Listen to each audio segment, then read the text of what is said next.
Hi there. My name is Rosa Louise Parks, as many of you may know, and my story.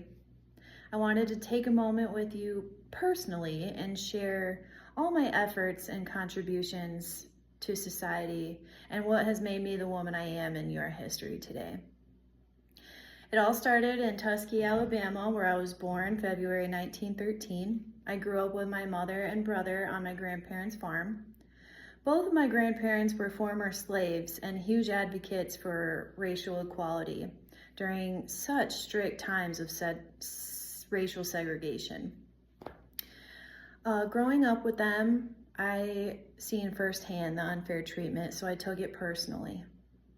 I attended several schools as a child and ended up having to drop out during my high school years at age 16 to take care of my grandmother. After she passed away, I had to then take care of my mother, pushing my education back some. When I was about 19, after moving to Montgomery, Alabama with my mother and brother, I met my husband, Raymond Parks. We got married, and he was an active member of the NAACP in Montgomery, which is the National Association for the Advancement of Colored People. I then joined the Montgomery chapter and worked closely with racial discrimination cases and worked closely with Raymond. We did a lot of work together. On December 1st, 1955 is when I essentially made history.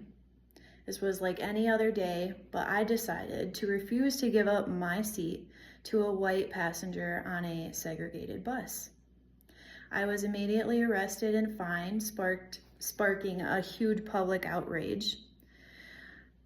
The Montgomery bus boycott came of this, organized and led by Dr. Martin Luther King Jr.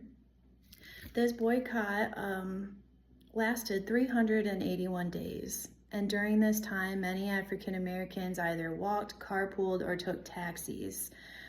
The boycott received huge national attention and succeeded. The U.S. Supreme Court ruled bus segregation unconstitutional in November of 1956, and the boycott ended shortly after. Myself and husband included received extreme harassment and job loss after our succession. It wasn't completely over. We relocated to Detroit, Michigan, where I continued my work with civil rights, housing, and school segregation.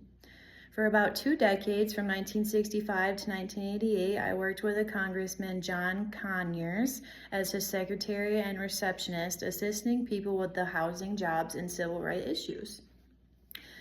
In 1977 is when Raymond, my husband, passed away, and I knew he'd expect nothing more of me than to continue our very important work. So I did. My legacy of education and empowerment continued. Through countless marches, movements, protests I initiated, I received many awards throughout my life, including the NAACP Springard Medal, Congressional Gold Medal, and the Presidential Medal of Freedom that President Bill Clinton honored me, also naming me the mother of the freedom movement. In 1987, about 10 years after Raymond's passing, I was able to co-found the Rosa and Raymond Parks Institute for Self-Development with a friend of mine, Elaine Steele. This was to teach young folks job training, leadership, housing bias, and civil rights history, and to promote education. This was a huge honor and remembrance of my husband, Raymond, as well. It's very important to me. I officially retired in 1988, yet my work never stopped. I wrote an autobiography and continued traveling the country, lecturing on civil rights. One saying I've always stood and lived on for my entire life was, "You must never be fearful about what you're doing when it's right." I lived a very significant role in this life and stood for what was fair and just. There were absolutely consequences, but with enough courage and dedication, it was possible. My lasting influence unified Black communities, pushed for nationwide equality, inspired nonviolent protests, changed U.S. laws, and empowered future generations. My life ended in October 2005 at age 92 in the peace and comfort of my home, knowing that my efforts changed the lives of many forever. Okay, Rosa. Just a few fun facts about Rosa.